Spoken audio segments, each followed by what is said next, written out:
Leader Jeffries, thank you so much for being here. Let's jump right in. President Zelensky is here today. I believe you met with him this morning. Can you look him in the eye and assure him that America still has Ukraine's back? Well, good afternoon. It's great to be here. I think, what a way to start. I do think it's important, and certainly as House Democrats, we were very clear with the president, thanked him for his continued leadership, his partnership, the bravery of the Ukrainian war effort, the necessity of it continuing and America's support continuing. It's my understanding that the meeting between President Zelensky and the entirety of the Senate went well. Hopefully that will help the Senate arrive at an agreement sooner rather than later over the next few days, because we have no choice, no option, but to continue to fund the Ukrainian war effort, both in the interests of America's national security, period, full stop, but also because Ukraine is on the side of a real existential conflict that is going on throughout the world, as the previous panel talked about. There's democracy versus autocracy, there's freedom versus tyranny, there's truth versus propaganda. And Ukraine is on the side of democracy, of freedom, and of truth, and we should make sure that we continue to stand with them. Well, as you mentioned, though, the funding is caught up in this political battle, and the Senate is trying to make a big deal on many issues, including border security. Was it smart of the White House to put all those issues together? Well, in terms of policy changes related to the border, that was injected by House Republicans back in September, when you recall that the Senate was moving in a bipartisan way on funding the government and providing about $6 billion in assistance to the Ukrainian war effort. There was a test vote in the Senate. I think it got 79 votes, Democrats and Republicans standing together. It was working its way through the Senate when we were up against a possible government shutdown on September 30th. And my House Republican colleagues short-circuited that effort, put a different bill on the floor, and basically created a situation where we were either going to shut down the government because of the absence of assistance to Ukraine, or we were going to make sure that the government remained open, which is the choice that we ultimately made, but leave the bipartisan effort in the Senate with respect to Ukrainian support behind. And this has been a continuing narrative up until this point, injecting border policy changes. Now, I think the White House has been clear, Senate Democrats have been clear, in the House we've been clear, that we recognize there are challenges related to the border that need to be decisively addressed. And it should be done in a comprehensive and in a bipartisan way, and in a manner consistent, I think, with two principles, two values important to what America is all about. One, we are a nation of immigrants, and that has helped us from an economic standpoint, from a competitiveness standpoint, continue to be dynamic and involving in the context of a globalized economy. So that has to continue. For workforce shortage reasons, for economic competitiveness reasons, that has to continue. But we also are a nation anchored in the rule of law. And so whatever resolution we arrive at, and there should be one, we do have to address the situation at the border. It should be consistent with those two principles. And the question is, can you arrive at a sensible, meaningful resolution of a clear challenge with a gun being held to the head of the American people in the context of our national security interests in Ukraine? That doesn't strike me as the appropriate way to do public policy, but that has been put on the table by my colleagues on the other side of the aisle. Well, speaking of House Republicans, they're voting in committee, I believe, as we speak, to open an impeachment inquiry, and on the floor tomorrow. How do you view that effort? You know, it's an illegitimate impeachment inquiry. I guess no surprise there in terms of my answer. But the biggest problem, beyond the fact that there's no evidence of wrongdoing connected to the president, no evidence of an impeachable offense being committed, no evidence that the president has in any way, shape, or form broken the law, notwithstanding the fact that over 100,000 pages of documents have been turned over, people have been deposed, and yet Republicans are continuing with what we believe is a political hit job.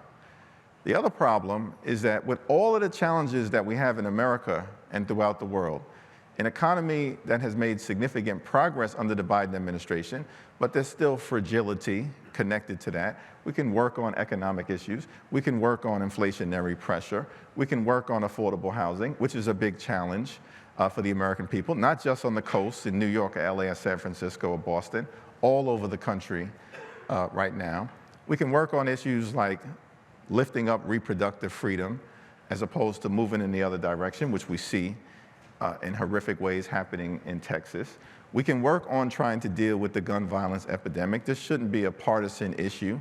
The notion that our children, our students, faculty members, others are being slaughtered by weapons of war in grocery stores, on college campuses, in classrooms, in movie theaters, in Walmart parking lots. Like, this is an extraordinary thing that we're dealing with in America in terms of the explosion of mass shootings. None of these issues are on the agenda of my colleagues on the other side of the aisle. Instead, we're going to be spending time today and tomorrow on a political hit job against President Joe Biden, probably because they were in part directed to do so by the likely opponent to President Biden in the election next year. The Israel-Hamas conflict has divided your members, and 20 Democrats recently voted to censure a fellow Democrat, Rashida Tlaib. What are those conversations like behind the scenes? How tense has it been? Well, we're going to continue to work through the issue. I think the overwhelming majority of us stand clearly and squarely behind President Biden's leadership, which has been decisive and comprehensive with a level of moral clarity that I think is required because of the horrific events of October 7th, the largest loss of Jewish life on a single day since the Holocaust, and the atrocities perpetrated that day, I don't believe are fully understood by the American people at this point, but will be as we move forward. And so I think there's three objectives that need to be simultaneously worked on.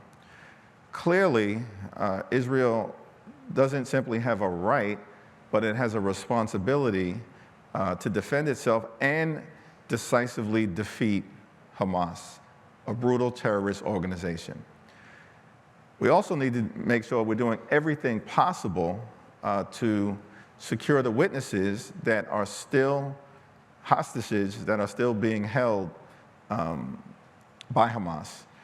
Third, I think we have to do everything possible to make sure that we're surging humanitarian assistance to Palestinians who are in harm's way in Gaza through no fault of their own, and also make sure that as the war continues and is being prosecuted, that everything is being done to prevent civilian casualties moving forward. I think the administration is doing everything that it can to do that.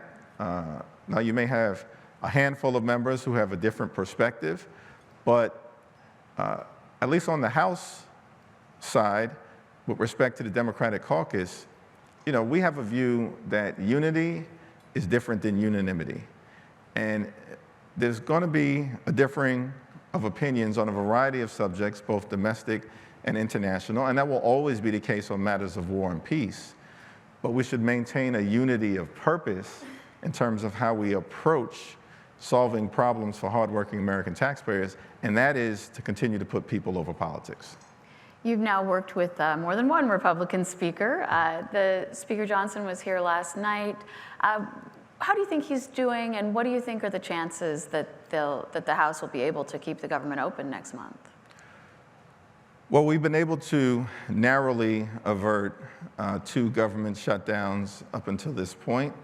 Once on October 1st, immediately before the end of the fiscal year, and then most recently in mid-November. And on each occasion, it's been Democrats who have provided the majority of the votes necessary to keep the government open. And our approach is that we'll continue to be there to work in a bipartisan way. From the very beginning of the Congress, we've said that we are ready, willing, and able to find common ground with our Republican colleagues on any issue, bipartisan common ground, whenever and wherever possible, while at the same time making clear that we'll push back against extremism whenever necessary. That's been, sort of our guiding principle moving forward. And in that context, as it relates to keeping the government open, we're all in doing what is necessary to meet the needs of the American people, which is what the government is designed to do in terms of health, safety, economic well-being, the security of the American people here, and our national security interests abroad. So I'm cautiously optimistic that we'll be able to find the common ground necessary. There's been a lot of talk about a top-line spending number, which is the challenge right now. We negotiated a top-line spending number in May with respect to the Bipartisan Fiscal Responsibility Act as part of the effort to avoid a catastrophic default on our nation's debt, which would have had immense consequences for the American people, for industry, for business, for the economy. Now, as part of avoiding that catastrophic default, my Republican colleagues, including the former Speaker, who I've got great respect for, insisted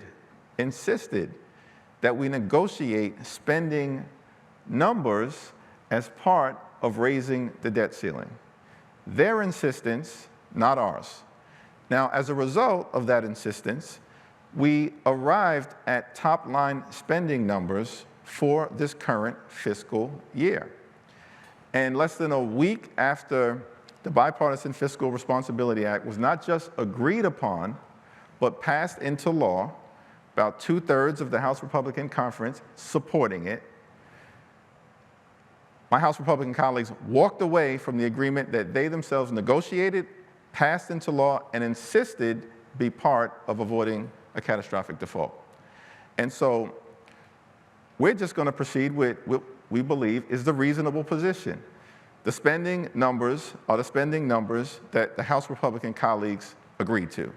Period, full stop. House Democrats are in agreement with those spending numbers. Senate Republicans are in agreement with those spending numbers. Senate Democrats are in agreement with those spending numbers. The Biden administration is in agreement with those spending numbers.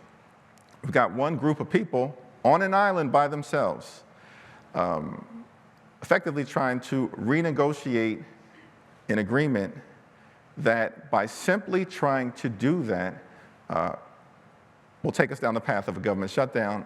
We're not asking for more than the spending numbers that were previously agreed upon, but we just don't think it's viable to do less.